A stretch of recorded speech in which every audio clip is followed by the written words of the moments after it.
Hello students, good morning.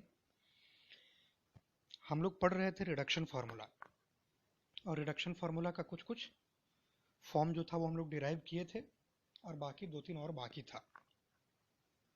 तो reduction formula एक बार recall कर लेते हैं कि जो जो चीज़ हम लोग पढ़ चुके हैं, और उसके बाद फिर आगे जो बाकी है उसके बारे में भी स्टडी करेंगे।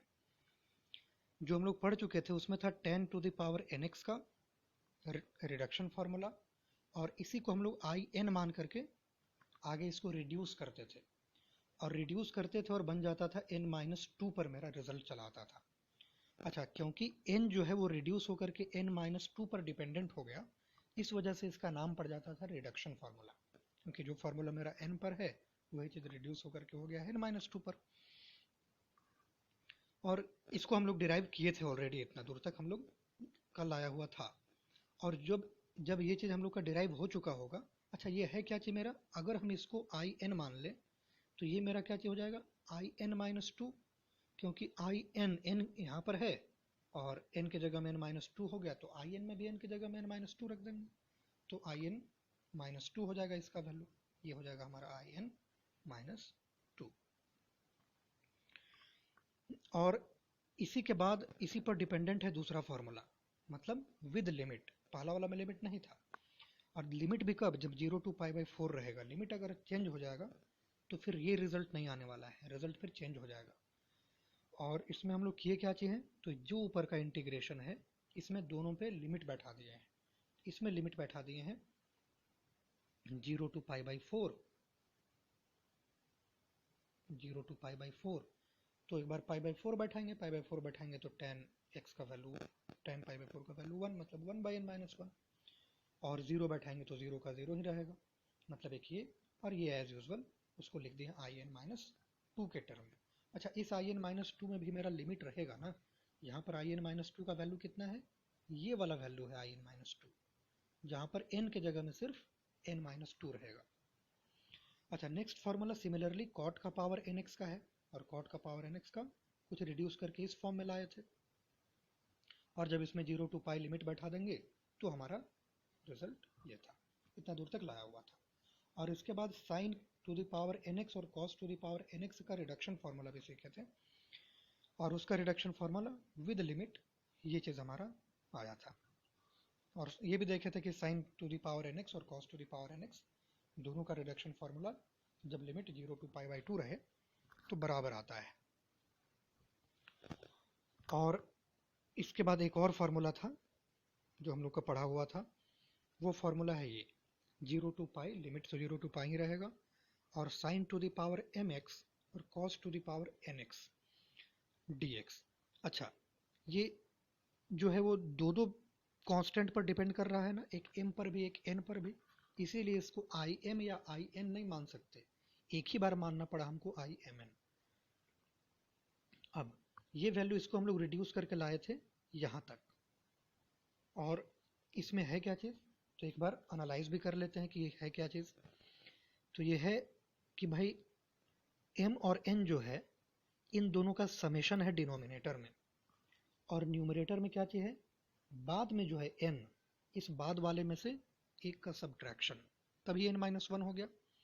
और फिर यहाँ पर im, मतलब पहले वाला में कोई छेड़छाड़ नहीं, और बाद वाला में से 2 कम।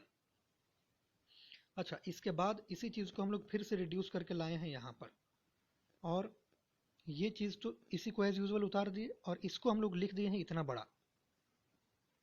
और ये है क्या चीज़, तो डिनोमिनेटर में क्या चीज़ होता है, इन दोनों का समेशन, और यह है क्या चीज़, m और n-2, तो यहाँ पर लिख दिए हैं m और n-2 दोनों का समेशन।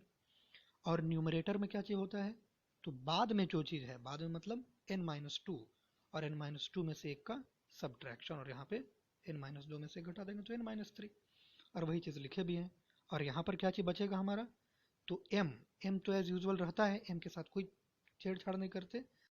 अब बड़ा चीज़ जो है इसमें से 2 का, तो n-2 से n-4 हो गया। अच्छा, इसके बाद और अगर इसको रिड्यूस करना चाहें तो फिर से ये और ये तो ऐसे ही उतार दिए, ये भी वही लिखे।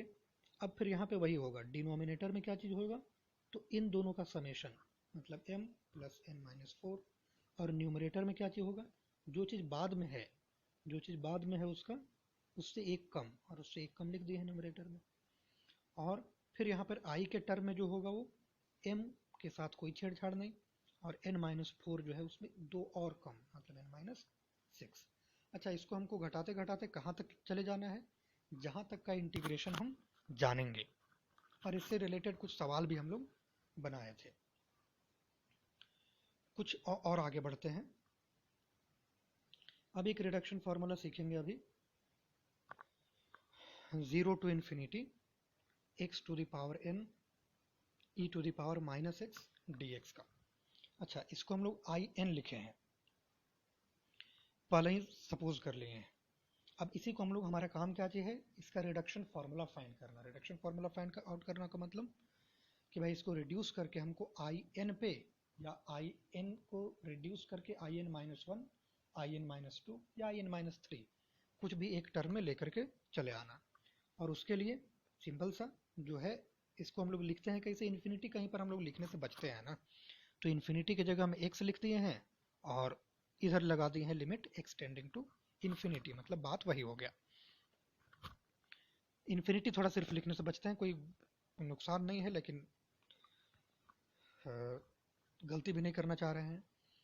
अच्छा, इसको फिर हम लोग बाई पार्ट से तोड़े हैं, यहाँ से यहाँ पे कैसे टूटा है, बाई पार्ट्स में। और हम लोग जानते हैं कि बाई पार्ट्स में जब टूटता है तो लिमिट जो है अलग अलग सिंपली जैसा नहीं बैठा सकते, पहले इंटीग्रेट कर लेंगे और फिर बाद में लिमिट बैठाएंगे। तो लिमिट जो है हम यहाँ पर लिख दिए हैं, ताकि कोई गड़बड़ी का कोई भी गुंजाइश, छोटा सा भी गुंजाइश न रहे। अच्छा, और रिडक्शन फार्मूला लगाए कैसे हैं, वही पुराना सा आइलेट रूल। आइलेट रूल में लास्ट में एक्सपोनेंशियल है तो एक्सपोनेंशियल वाला को भी मान लिए, x का पावर n को छोड़ दिए, e to the power -x का इंटीग्रेशन, और फिर x का पावर n का differentiation, e to the power -x का इंटीग्रेशन, जो चीज़ आया उसका फिर से एक बार बड़ा सा इंटीग्रेशन, और जो चीज़ आएगा पूरा का पूरा रिजल्ट, इस पूरा के रिजल्ट में एक ही बार लास्ट में बैठाएंगे 0 to x, ये मेरा लिमिट रहेगा। अच्छा, इसके बाद यहाँ पर तो सिंपल इसका इंटीग्रेशन करके लिख दिए हैं, इसका डिफरेंशिएशन लिख दिए, यहाँ इसका इंटीग्रेशन लिख दिए, और dx का dx रहने दिए। और फिर इसके बाद इसको और रिड्यूस करके हम लेकर के चले आए।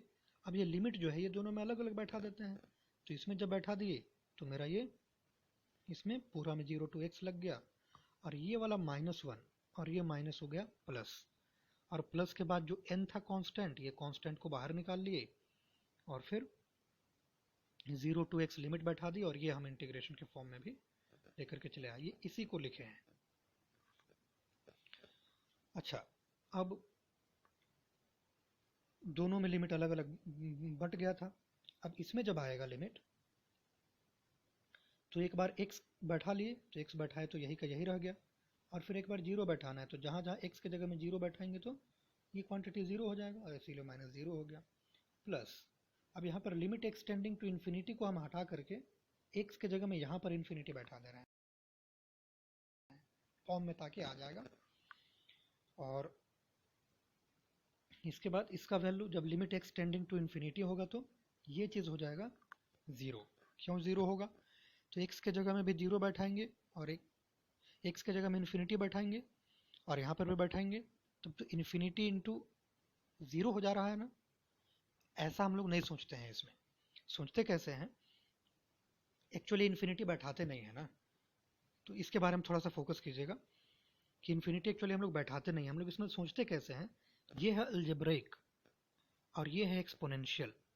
अब अलजेब्रिक में x का वैल्यू हम लोग धीरे धीरे बढ़ा करके इन्फिनिटी तक लेकर के जाते हैं, तो जिस रेट से x को बढ़ा करके इन्फिनिटी पर लेकर के जाएंगे, और x का पावर n जैसे जैसे बढ़ेगा, उससे कहीं गुना ज़्यादा फास्टर रेट से e का पावर -x घटते जाता है।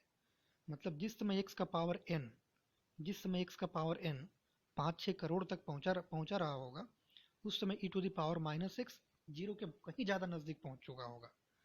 और इसीलिए क्योंकि इसका रेट ऑफ कन्वर्जेंस जो है वो 0 पर ज़्यादा फास्ट है, इस वजह से इसका वैल्यू हम लोग 0 लिख लेते हैं।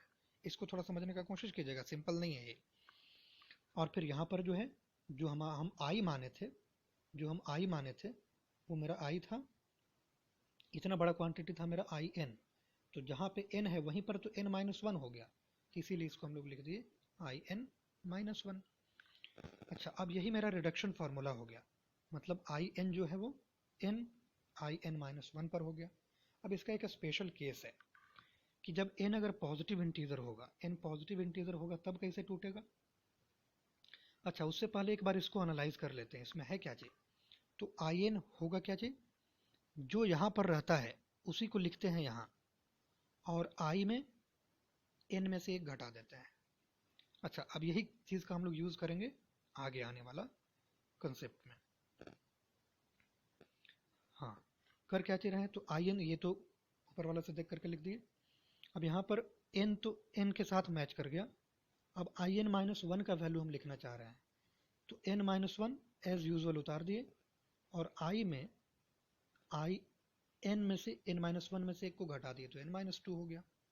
सिमिलरली नेक्स्ट स्टेप में n और n-1 को तो ऐसे ही उतार दिए, in-2 के जगह में हम लिख दिए हैं इतना बड़ा वैल्यू, और ये क्यों, n-2 को एज यूजुअल उतार दिए और n में से एक और घटा दिए, मतलब n-3 हो गया।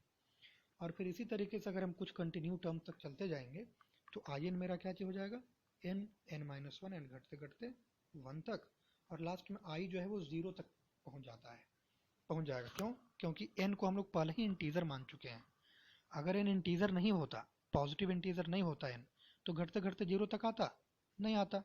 जैसे मान लेते हैं 5.5 हो जाता, तो 5.5 में से अगर एक घटाते 4.5, फिर 3.5, 2.5, 1.5, फिर हाफ, और फिर घटाते तो -हाफ हो जाता, लेकिन 0 तक नहीं पहुंचता। यहाँ पर i 0 तक क्यों पहुंच रहा है, क्योंकि n को हम लोग पॉजिटिव इंटीजर मान चुके हैं, इस वजह से ये केस इंपॉर्टेंट है। अच्छा, और यही चीज हमारा क्या किसके बराबर है, तो यही चीज मेरा है फैक्टोरियल n के बराबर। तो in जो होता है वो कुछ और नहीं बल्कि फैक्टोरियल n और i0 के बराबर हो जाता है।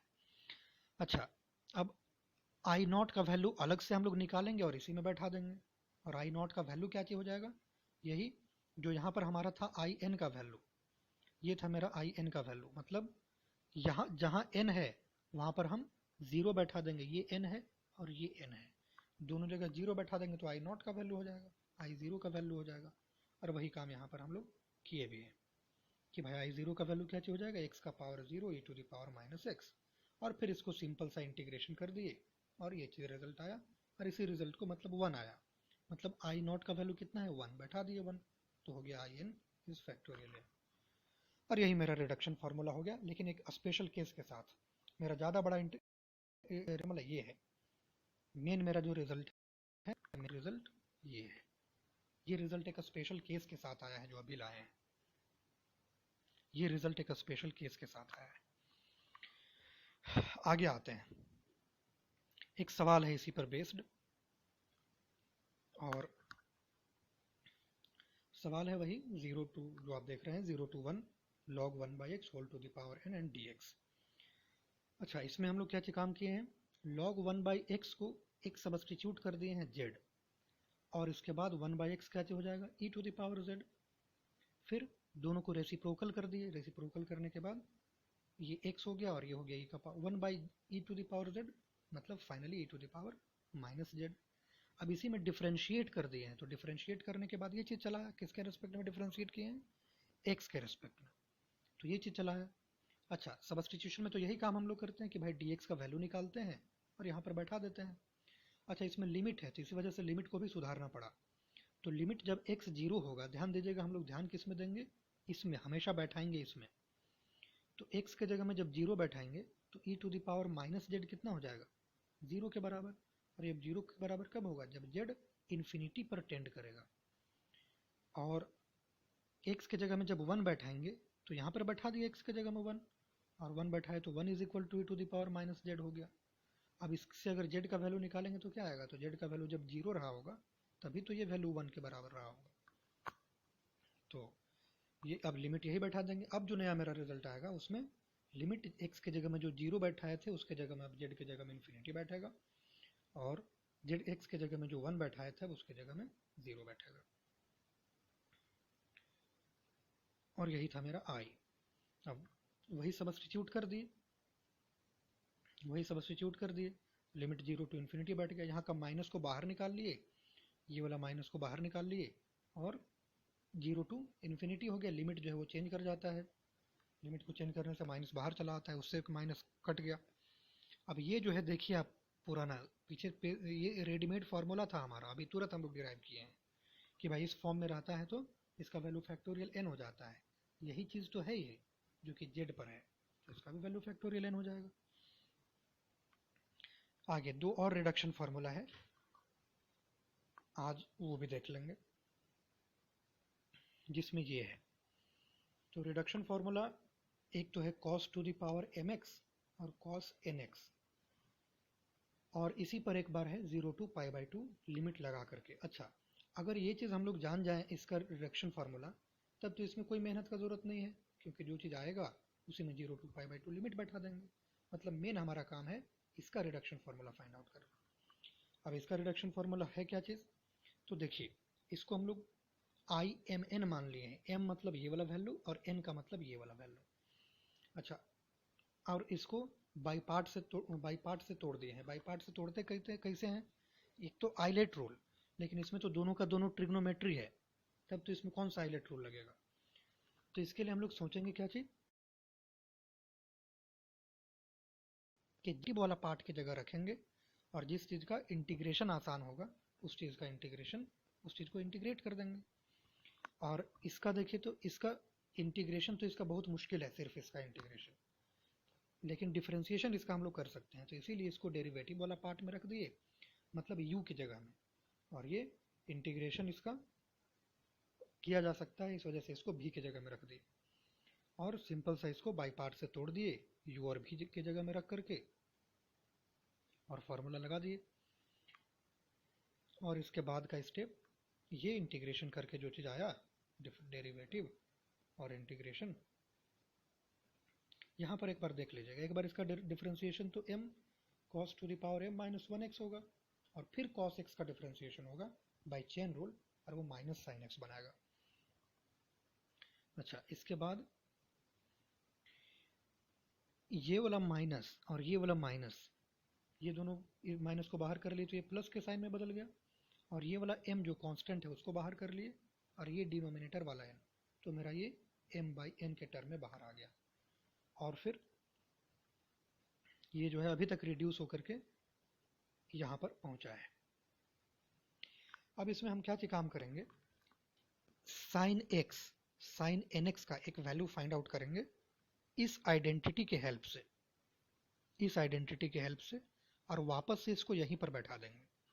और हम लोग इसका वैल्यू फाइंड आउट कैसे किए हैं, तो cos n-1 एक अपनी तरफ से एक आइडेंटिटी ले लिए, मतलब cos nx माइनस x, तो cos a माइनस b का formula cos a cos b plus sin a sin b।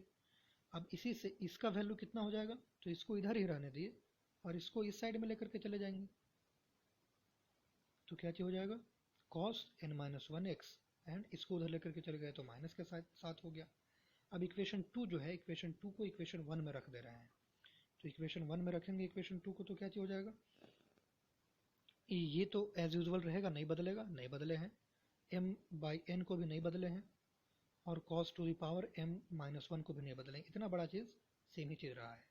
और इसके जगह में जो इक्वेशन 1 में वैल्यू है, 2 में वैल्यू है, उसी के जगह में हम लोग लिख दिए हैं इक्वेशन 2 वाला इतना बड़ा क्वांटिटी। अब फिर इसमें इसके बाद वाला स्टेप क्या हो जाएगा, आराम से मल्टीप्लाई करेंगे, सिंपल जो मल्टीप्लिकेशन हम लोग करते हैं, और मल्टीप्लाई कर दिए हैं तो ये इसके साथ, तो ये चीज़ रिजल्ट आया, और फिर यही वाला जब एक बार इसके साथ मल्टीप्लाई होगा तो ये वाला चीज़ आएगा। और यहाँ पर और देखिए एक बार,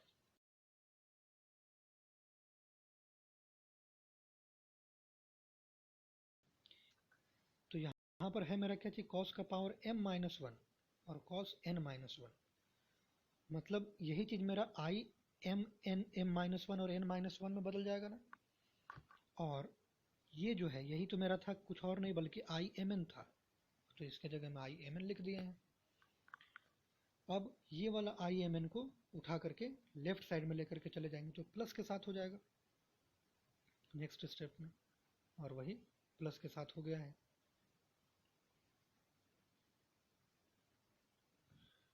और फिर इधर एज यूजुअल राइट साइड में रहने दिए, इसमें आई एम एन को कॉमन कर लिए और एन को एलसीएम ले लिए, एन और एन को कटा दिए, और फिर उसके बाद का जो रिजल्ट है एम प्लस एन से राइट साइड आ गया तो डिवाइड हो गया, और डिवाइड होने के बाद जो रिजल्ट आया ये। अच्छा, अब इसमें देखिए तो आई एम एन को हम लोग रिड्यूस कर दिए किसमें, I M minus one N minus one में, और इसीलिए हमारा हो गया रिडक्शन फार्मूला किस चीज़ का, आई एम एन का। अच्छा, एक बार इसको एनालाइज भी कर लेते हैं कि है एक्चुअली क्या चीज़। तो ये है कि अगर एम एन रहे तो डिनोमिनेटर में एम प्लस एन दोनों का समेशन रखना है, और यहाँ पर भी दोनों का समेशन, और यहाँ पर m और यहाँ पर n, मतलब यहाँ पर कोई फर्क नहीं पड़ता, और आई एम माइनस एन है, ये दोनों में एक एक घट जाता है, m पर भी और n पर भी, और यहाँ पर जो m है ये वाला m यहाँ पर रह जाता है।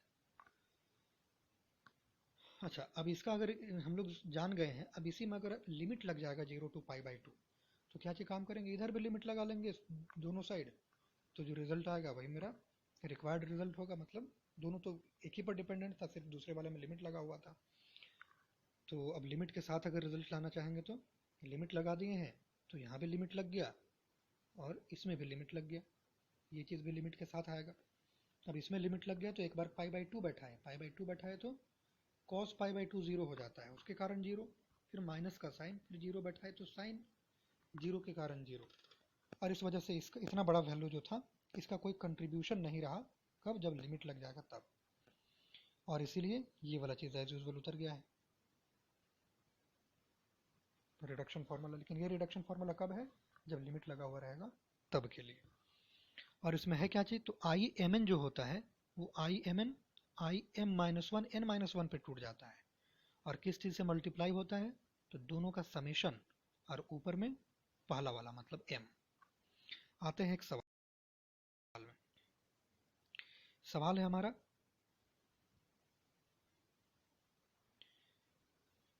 cos to the power 5x and cos 5x।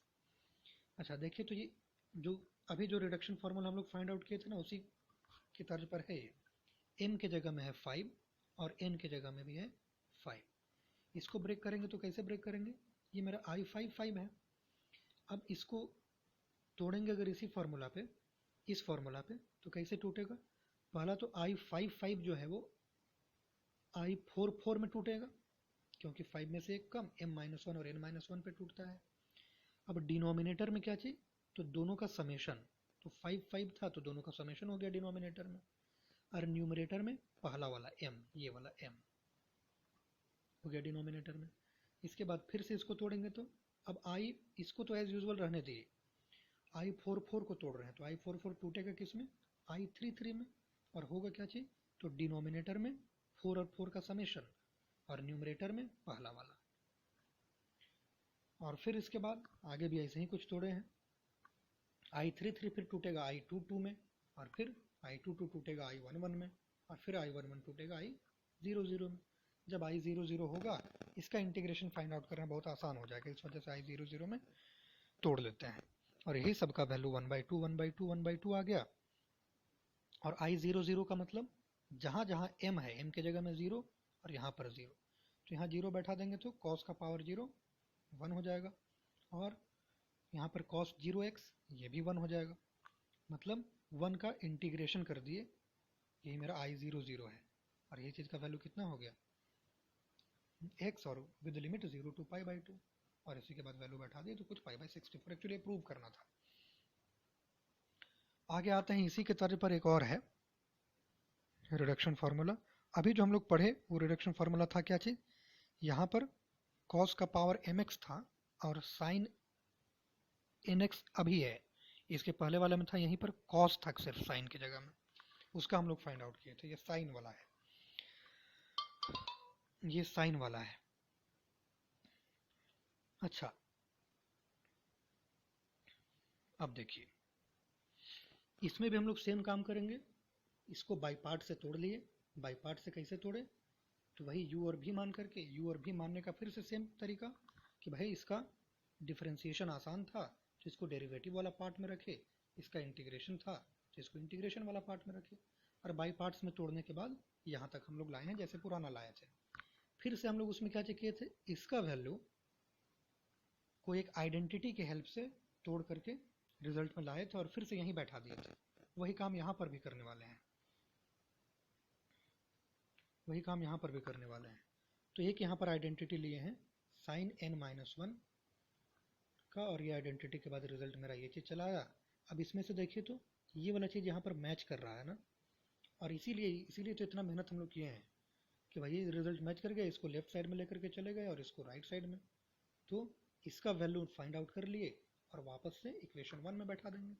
Equation 1 में बैठाने के बाद कुछ ये वाला रिजल्ट आएगा, मतलब ये सिर्फ एक्स्ट्रा बढ़ गया, किसके जगह में, यहाँ के जगह में। अब इसमें फिर से मल्टीप्लाई करेंगे तो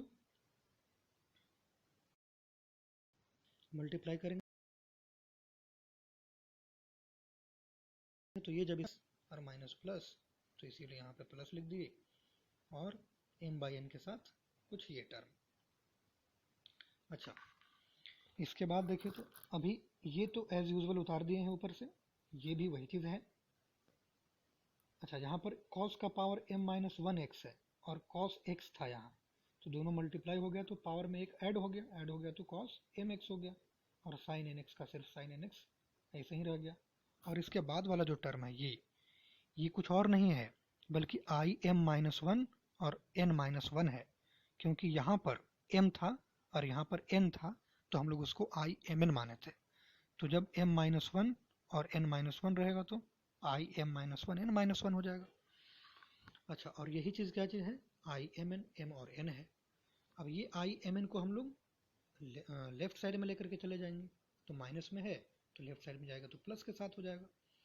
और ये चीज़ को एज यूजुअल उतार दिए और इसको भी यहीं पे रहने दिए। ये मेरा रिडक्शन फार्मूला आ गया, लेकिन थोड़ा सा और इसको और फ्लोरिश कर लेते हैं, थोड़ा और बढ़िया से रिजल्ट में ले आते हैं। और इधर अपना आराम से एलसीएम लिए, imn को कॉमन लेकर के, और फिर n को कैंसिल आउट करा दिए,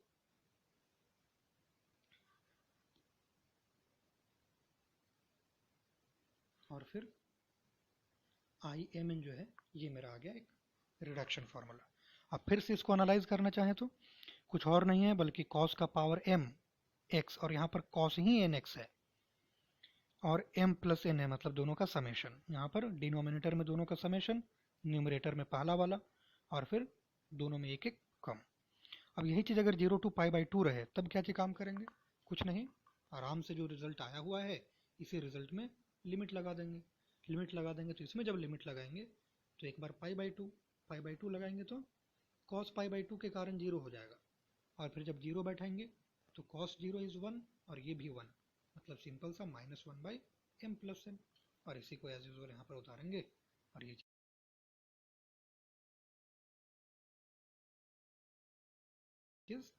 तो अच्छा, इसका रिडक्शन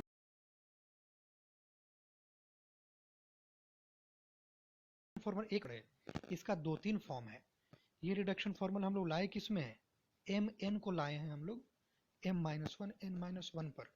इसको हम लोग ला सकते हैं, एक को तो कब 2-3 तरीका से लाया है, एक तो कभी इसमें 2 घटा दिया है और इसमें एक भी नहीं घटाया है, फिर कभी इसमें 2 घटा दिया है और इसको एज यूजुअल रहने दिया है। तो सारा रिडक्शन फार्मूला हो सकता है, आप लोग ऐसा ही याद रखेंगे। अच्छा, और सिर्फ रिजल्ट भर इंपॉर्टेंट नहीं है, फार्मूला का डेरिवेशन भी इंपॉर्टेंट है, क्योंकि एग्जाम में दोनों आता है। तो ठीक है, बाकी आज के लिए धन्यवाद।